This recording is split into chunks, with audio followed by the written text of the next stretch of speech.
இது தொடர்பாக தாவேகா கட்சி தலைவர் விஜய் அவர்களுக்கு தெரியாதா? அவர் தாவேகா கட்சிக்கு மட்டும்தான் தலைவர் இல்லை, தமிழ்நாட்டினுடைய முதல்வராக இருக்கக்கூடிய விஜய் அவர்கள் தமிழ்நாட்டு பெண்களை எப்படி பாதுகாப்பீங்க?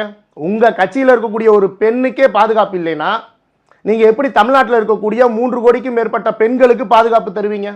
எல்லா கட்சியும் மாதர் சங்கம் வராங்க, சமூக நலத்துறையில இருந்து வந்திருக்காங்க, எல்லா கம்யூனிஸ்ட் கட்சி எல்லா கட்சியுமே ஆதரவு தெரிவிச்சிருக்காங்க. தமிழக வெற்றி கழகத்தில் இப்போ வரைக்கும் கூட பயணித்த பயனாளர்களுக்கும் ஒருத்தர் கூட என்னன்னு விசாரிக்கல.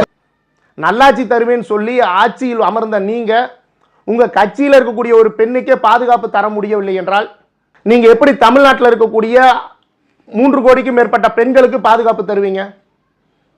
நீங்க அந்த பெண்ணுக்கு அழைத்து நீங்க வருத்தப்படாதீங்க, இதற்கு தொடர்பாக இருக்கக்கூடிய குற்றவாளிகள் கைது செய்யப்படுவார்கள், அவர்கள் சட்டமன்ற உறுப்பினராக இருந்தாலும் சரி, சரவணன் மீதும் நான் நடவடிக்கை எடுப்பேன், குறைந்தபட்சம் அவரை கட்சியில் இருந்தாவது நீக்கி துறை ரீதியான நடவடிக்கை எடுப்பேன்னு அந்த பெண்ணுக்கு ஒரு ஆறுதல் சொல்வதற்கு உங்களுக்கு என்ன பிரச்சனை?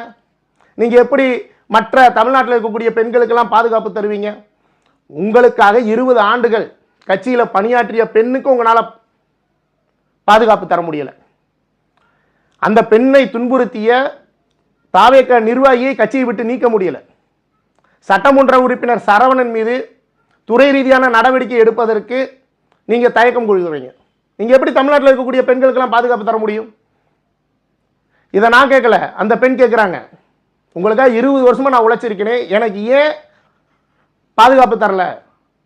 என்னுடைய அழுகுறலை ஏன் கேட்கறது கூட நீங்க அச்சப்படுறீங்க, ஏன் தயக்கப்படுறீங்கன்னு கேட்குறாங்க.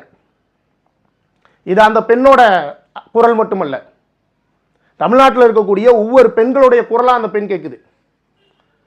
இந்த பிரச்சனைக்கும் தனக்கும் எவ்வித தொடர்பும் இல்லாதது போல் நீங்கள் மௌனிமாக இருப்பது உங்களை வாக்களித்து வெற்றி பெற செய்த ஒவ்வொரு வாக்காளர்களுக்கும் மிகப்பெரிய ஏமாற்றமாக உள்ளது.